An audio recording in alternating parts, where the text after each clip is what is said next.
Olá, irmãos, graça e paz, tudo bem com vocês? Espero que sim. Desejo que a graça e o favor de Deus seja sobre a sua vida, sobre a sua família, sobre seus sonhos, sobre seus negócios, muito especialmente sobre o seu coração. Que hoje, no nosso tempo juntos, que a palavra de Deus chegue até você e que você seja transformado pela verdade da palavra, que é poder de Deus sobre a minha vida e sobre a sua vida. Nós estamos conversando hoje, vamos conversar hoje sobre a semana 40 do nosso circuito bíblico. Irmãos, estão acabando, hein? Faltam poucas semanas para a gente concluir toda a Bíblia. Nesse verão a gente já termina toda a nossa Bíblia e em setembro nós começamos um novo circuito bíblico. Já pode ir gerando expectativa. Você que não está seguindo ainda o circuito bíblico, mesmo na semana 40 vale a pena você seguir junto com a igreja para a gente estudar e crescer juntos, conversar sobre tudo que a gente conversa a partir do que nós lemos na semana da palavra do nosso Deus. Antes de conversar sobre o tema ouvidos tampados, aquilo que nós temos falado com Deus muitas vezes e Deus tem respondido e falado com a gente, e a gente muitas vezes não está ouvindo porque a gente está botando a nossa mão aqui. A gente vai conversar um pouco sobre isso a partir de Zacarias, do profeta Zacarias, mas antes eu quero orar com você, pedindo que o Senhor opere grandes maravilhas, que o Senhor opere transformação de vidas hoje, e que saiamos dessa conversa hoje com os nossos ouvidos não tampados, mas abertos para ouvir daquilo que o Senhor tem para nós. Vamos orar? Senhor Deus, eu te agradeço pela sua bondade, pela sua misericórdia e graça. Obrigado porque em tudo, Senhor, em tudo nós temos o Senhor como a nossa referência. Essa é a minha oração, esse é o meu desejo sempre de ficar olhando para Jesus e seguir Jesus em tudo, aprender com Ele e viver como Ele. Pai, eu peço que os meus ouvidos estejam atentos àquilo que o Senhor quer falar, que os ouvidos das pessoas que estão vendo, estão ouvindo essa mensagem, esse estudo agora, também que o Senhor provoque esse mesmo lugar nas pessoas e que definitivamente a sua palavra, que é o poder de Deus, que ela opere esse poder em nós. Que a gente conheça do Senhor e que aprenda do Senhor, e a partir disso, que a gente viva a partir do que nós aprendemos da sua verdade. Tem misericórdia de nós, unja os meus lábios, me dá do Senhor para eu repartir com os meus irmãos. Eu oro em nome de Jesus. Amém. Abra aí, por favor, a sua Bíblia, ou acesse a sua Bíblia em Zacarias capítulo 7. Nós vamos ler um pouquinho sobre essa verdade bíblica do profeta Zacarias. Profecias, algumas dessas muito complexas aqui no livro do profeta Zacarias. Mas essa eu quero enfatizar o nosso comportamento diante da nossa relação com Deus. Não é a primeira vez que eu falo isso aqui, e também não vai ser a última, que Deus está pouco interessado na nossa performance espiritual, no que diz respeito a como nós mostramos para os outros de maneira automática ou mecânica, como que nós vivemos com Deus. O que de fato Deus se importa e Ele está interessado é no nosso coração, em como nós prestamos culto a Deus. Não é sobre um culto coletivo, não apenas. É sobre o meu culto a Deus diariamente com a minha vida, a partir do meu exemplo, a partir do que eu vivo em Deus, do meu relacionamento com Deus. Capítulo 7 de Zacarias, eu vou ler do versículo 1 até o versículo 13. Diz o seguinte: No 4º ano do reinado do rei Dário, ou Dario, a palavra do Senhor veio a Zacarias, no 4º dia do 9º mês, o mês de Quisleu. Foi quando o povo de Betel enviou Sarezer e Regem-Meleque com seus homens para suplicarem ao Senhor, perguntando aos sacerdotes do templo do Senhor dos Exércitos e aos profetas: devemos lamentar? Olha a pergunta que os caras fizeram. Devemos lamentar e jejuar no 5º mês, quando já estamos fazendo há tantos anos? Então o Senhor dos Exércitos me falou: pergunte a todo o povo e aos sacerdotes: quando vocês jejuaram no 5º e no 7º mês, durante os últimos 70 anos, foi de fato para mim que jejuaram? E quando comiam e bebiam, não era para vocês mesmos que o faziam? Não são essas as palavras do Senhor proclamadas pelos antigos profetas, quando Jerusalém e as cidades ao seu redor estavam em paz e prosperavam, e o Neguebe e a Cefelá eram habitados? E a palavra do Senhor veio novamente a Zacarias: assim diz o Senhor dos Exércitos: administrem a verdadeira justiça, mostrem misericórdia e compaixão uns para com os outros. Não oprimam a viúva e o órfão, nem o estrangeiro e o necessitado. Nem tramem maldades uns contra os outros. Mas eles se recusaram a dar atenção. Teimosamente viraram as costas e taparam os ouvidos. Endureceram o coração e não ouviram a lei e as palavras que o Senhor dos Exércitos tinha falado pelo seu Espírito, por meio dos antigos profetas. Por isso, o Senhor dos Exércitos irou-se muito. Quando eu os chamei, não me deram ouvidos.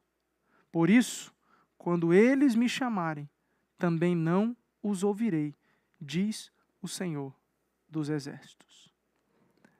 Ouvidos tapados é um lugar perigoso que você e eu corremos o risco de viver. Se não tivermos uma relação com Deus que seja uma relação de intimidade, buscando de fato um relacionamento com o Criador, e não alguma coisa que eu vou cumprir uma série de demandas religiosas para mostrar para os outros, ou até mesmo para mim mesmo, o quão bom que eu sou diante de Deus. O povo já estava jejuando há muitos anos. Como que a gente sabe disso? Com a pergunta que Deus manda fazer às pessoas que perguntaram: devemos continuar jejuando? Lamentando e jejuando? Deus devolve essa pergunta com outra pergunta: quando vocês, ao longo desses 70 anos, no cativeiro, né, que vocês jejuaram, vocês fizeram por mim ou por vocês? Irmãos, isso é muito sério. Na relação com Deus, eu preciso ter muita clareza se eu estou adorando a Deus por quem Ele é, me relacionando com Deus por quem Ele é, ou para ter alguma coisa de Deus. Muitas vezes, irmãos, porque você e eu frequentamos uma igreja dominicalmente, participamos das células, entregamos dízimos, damos esmolas, fazemos caridade, servimos os outros, a gente acha que, por causa das coisas que fazemos, somos pessoas que estão recebendo de Deus aprovação. Mas se de fato eu faço esse monte de coisa religiosa, e lá onde ninguém vê, eu continuo com os mesmos maus pensamentos, eu continuo com os mesmos maus hábitos, eu continuo vivendo do jeito que eu sempre quis viver, ou sempre achei que deveria viver, sem implicar o Espírito Santo em mim, me transformando, me mudando, mudando o meu caráter, transformando a minha vida, tudo que eu faço religiosamente não serve para nada. Porque, de fato, quando muitos estão frequentando igrejas, estão participando de cultos, estão vivendo nas células, muitas vezes não é por causa de Deus, é por causa delas mesmas. É para se sentir bem, é para que os outros aprovem, é para ter um alívio, como é que eu posso, um alívio emocional daquilo que diz respeito ao espírito. Não dá para dizer isso. Um alívio da consciência religiosa. Pronto. Um alívio da consciência religiosa. Porque afinal, aprendeu-se que deveria frequentar alguma igreja ou acessar alguma divindade, então faz isso dominicalmente. Mas é só uma vez a cada 7 dias, a cada 8 dias, e nada mais. Isso não tem nada a ver com Deus e com a vida com Deus. O que Deus sempre quis dos seus filhos está narrado lá no Éden. Quando Ele criou, fez todas as coisas, Ele disse que era bom. Quando Ele criou o homem, Ele disse que era muito bom. E depois que criou o homem, não depois que criou os animais, Ele vinha todas as tardes para conversar e se relacionar com o homem. Não com os animais ou com as plantas, com o homem. Então, enquanto toda a criação glorifica a Deus, Deus quer de nós que nós o glorifiquemos também através de um lugar de que nós vamos desfrutar e conviver de um relacionamento entre nós e Ele. Conhecemos a Ele, sentamos com Ele, batemos papo com Ele, conversamos com Ele e vivemos com Ele para sempre. Quando vocês jejuaram no 5º e no 7º mês, durante os últimos 70 anos, foi de fato para mim que jejuaram? Qual foi a última vez que jejuou? Você jejuou? Foi para quê? A gente teve um recente, no mês passado, em junho, em maio, nós tivemos um jejum coletivo como igreja. Nós propusemos esse jejum. E para que você jejuou? Você jejuou para viver ainda mais com Deus, para desfrutar da presença? Ou porque você queria alguma coisa de Deus? Ah, irmãos, como nós corremos esse risco de ficar demandando coisas de Deus, sabe? De querer coisas de Deus, sendo que Deus já fez tudo. Deus já fez tudo em Jesus. Deus entregou a si mesmo, morrendo, enviando o seu Filho e este morrendo na cruz do Calvário. E no final, quando Ele entrega o seu Espírito, Ele diz, está narrado lá em João, no Evangelho de João, está consumado.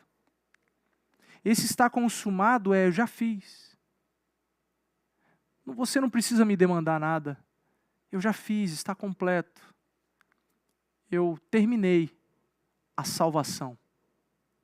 E essa salvação não é uma salvação só das nossas almas para o futuro, onde teremos um corpo glorificado nos céus, como noiva de Cristo, casado com Ele.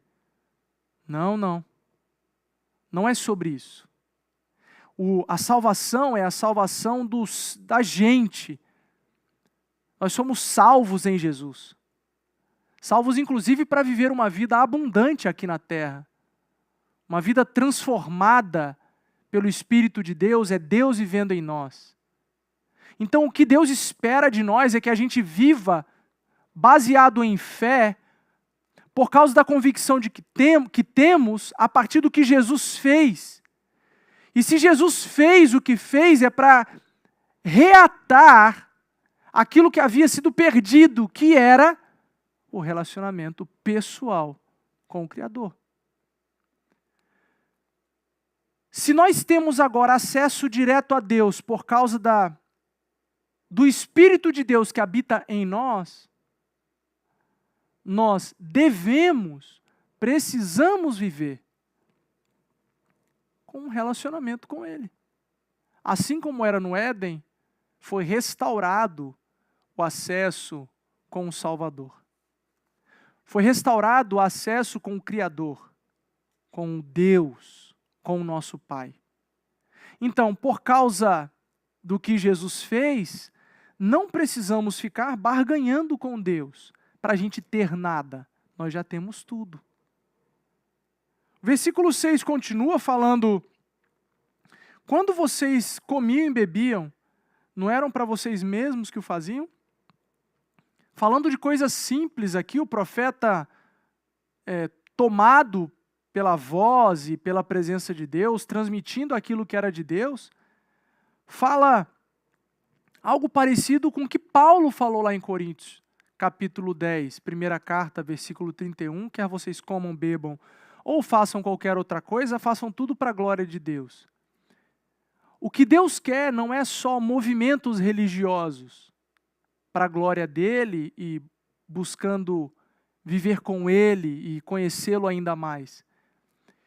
O que Deus quer é que na simplicidade do nosso dia a dia a gente apresente a glória, a honra e o louvor ao nosso Deus.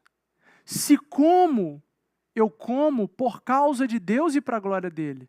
Se bebo, eu bebo por causa de Deus e para a glória dele. Não tem nada a ver comigo. Eu não conquistei absolutamente nada. Eu não tenho nada por mim mesmo. Tudo que eu sou, tudo que eu tenho, a minha identidade está completamente escondida em Jesus Cristo. Naquilo que Deus falou que eu sou. E eu sou filho dele. Por isso, eu não preciso barganhar com o meu pai. Eu tenho tudo do pai. Eu vivo com ele, eu sou filho dele. Eu sou co-herdeiro com Cristo de tudo. Então eu não sou possuidor de uma conta bancária. Eu sou possuidor de um universo. Junto com Cristo, eu possuo tudo com Ele. Eu vivo com o Criador de todas as coisas. Eu não preciso ter uma parcela se eu tenho todo Ele vivendo dentro de mim. Você compreende essa verdade em fé? O Criador de todas as coisas, o Deus poderoso do universo, o Almighty, o Todo-Poderoso, Ele vive em nós. Isso é muito poderoso, irmãos. Isso é muito grande. Se a gente toma consciência disso, a gente para de ficar ansioso sobre qualquer coisa. A gente para de ficar preocupado sobre coisas menores, como enfermidade, como dinheiro ou falta de dinheiro, como o futuro dos filhos. A gente não se preocupa com isso, porque nós temos o Todo-Poderoso em nós, trabalhando enquanto dormimos, vivendo conosco, nos guiando, nos orientando e querendo que a gente acesse Ele a cada dia e cada dia mais. Quando vocês comiam e bebiam, eram para vocês mesmos que o faziam?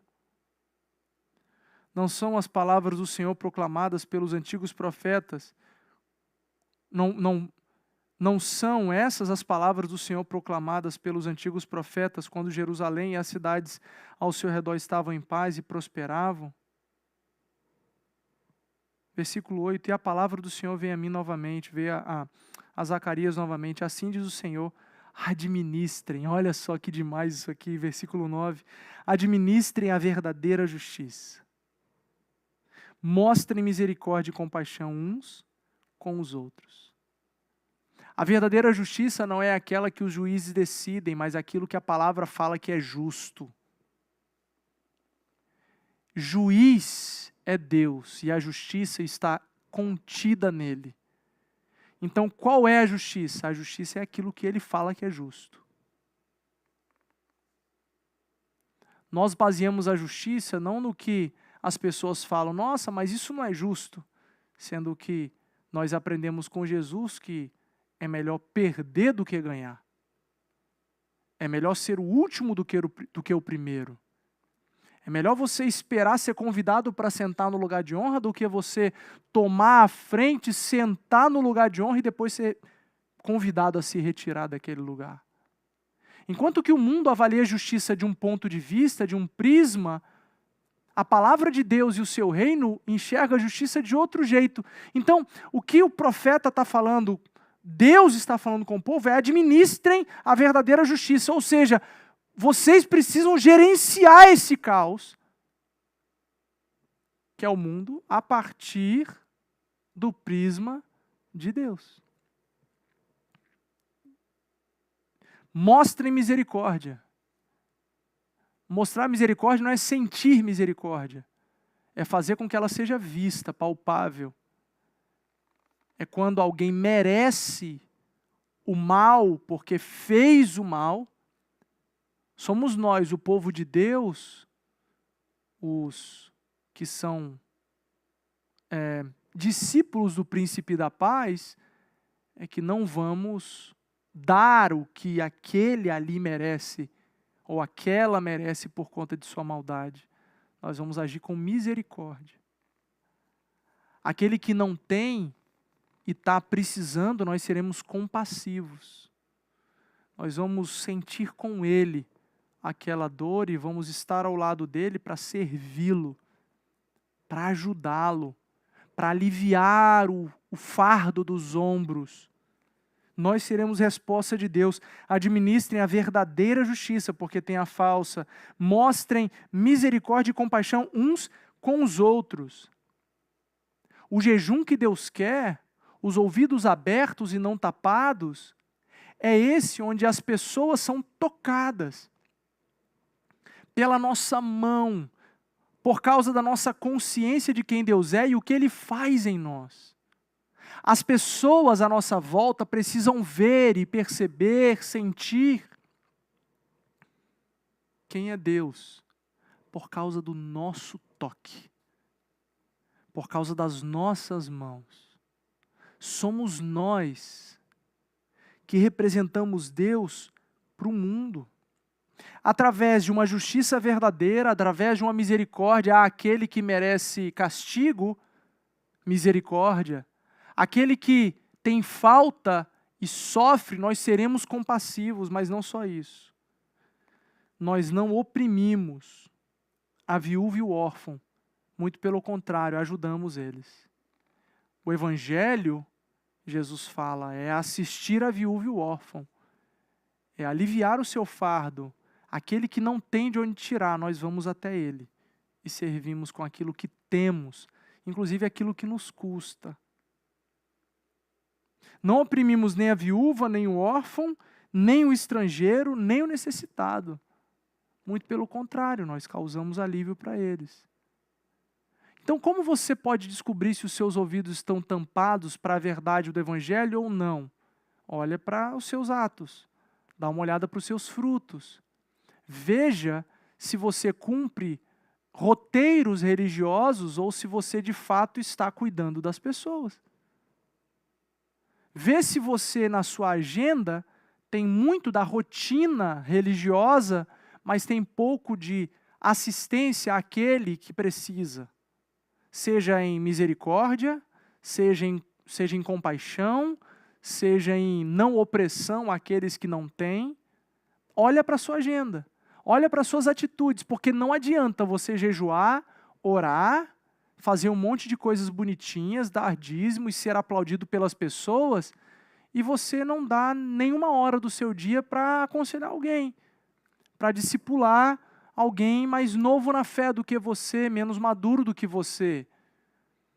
Se você não investe a sua vida, se você não desgasta a sua vida em favor de outra pessoa, não adianta. Você talvez vai ouvir do Senhor eu não te conheço, e você vai dizer, mas eu fiz tanta coisa por você. Eu fui no domingo na igreja, eu dei dízimo, eu vendi uma casa e dei tudo de oferta na igreja. E Deus vai falar assim, uau, que legal, mas eu não conheço você. Eu não conheço você. O versículo 11 é a constatação do que o povo fez diante de tudo que ouviu. Se recusaram a dar atenção. Teimosamente viraram as costas e taparam os ouvidos. Endureceram o coração e não ouviram a lei e as palavras do Senhor dos Exércitos tinha falado pelo seu Espírito por meio dos antigos profetas. Por isso, o Senhor dos Exércitos irou-se muito. As pessoas, ao longo da história, repetiram muito isso aqui. Taparam os seus ouvidos para não ouvir aquilo que Deus estava falando. Elas estavam muito interessadas em falar, tanto é que as pessoas fizeram perguntas aqui. Mas depois, quando Deus falou, taparam os ouvidos. Não quiseram ouvir. Seguiram a vida normal, seguiram suas próprias vontades. Seguiram fazendo o que sempre quiseram, aquilo que sempre fizeram. Irmãos, nós somos assim, meu Deus do céu, como nós somos assim. A gente ouve a verdade do Senhor, a gente até chora, acha bonito, arrepia todo, fala, uau, Deus falou comigo, Deus falou hoje, nossa, como eu senti a presença de Deus, mas a gente vive a nossa vida no dia seguinte sempre do mesmo jeito. E parece que a gente não é intencional, a gente não insiste em perseverar e mudar a nossa atitude, o nosso comportamento, o nosso caráter por causa daquilo que Deus faz em nós. Deus fala para a gente mudar, gente. Deus não fala para a gente se sentir bem apenas. Às vezes nem se sente tão bem assim. É pancada mesmo. Tem o mundo inteiro falando coisas bonitinhas para a gente. Tem um monte de coach aí falando coisas que a gente quer ouvir. A palavra tem que causar impacto em nós. Eles se recusaram a ouvir e continuaram vivendo do jeito que eles quiseram. O alerta do versículo 13 é para mim e para você. Quando eu os chamei, não me deram ouvidos. Por isso, quando eles me chamarem, também não os ouvirei, diz o Senhor dos Exércitos. Irmãos, buscar-me-eis e me achareis quando me buscar de todo o coração. O Senhor está acessível ainda. Vai chegar uma hora que Ele não vai estar mais. Vai chegar uma hora que a era da graça vai acabar. E o que vai imperar é a justiça. Nesse momento, não tem o que fazer. Quem buscou, buscou. Quem não buscou, não busca mais. Não espere para dar ouvidos quando for tarde demais. Não espere para destampar os seus ouvidos quando já não puder mais ouvir. Não espere. Mude as suas atitudes. Mude o seu comportamento. Não seja apenas alguém que cumpra tasks religiosos, pontos, tarefas religiosas. Seja alguém que quando jejuar, jejua para a glória de Deus. Quando ora para buscar a Deus, para conhecer a Deus revelado. Quando você ler a Bíblia, você vai aprender de Deus, desfrutar de Deus. Viva, coma, beba, trabalhe, viva a família, faça o que faz, para o louvor do nome do nosso Deus. Que Jesus seja exaltado na sua vida, através das suas atitudes de compaixão, misericórdia, bondade com aqueles que precisam. E que o mundo veja que você brilha e cheira como Jesus Cristo. Que Deus te abençoe, em nome de Jesus. Até a próxima. Tchau.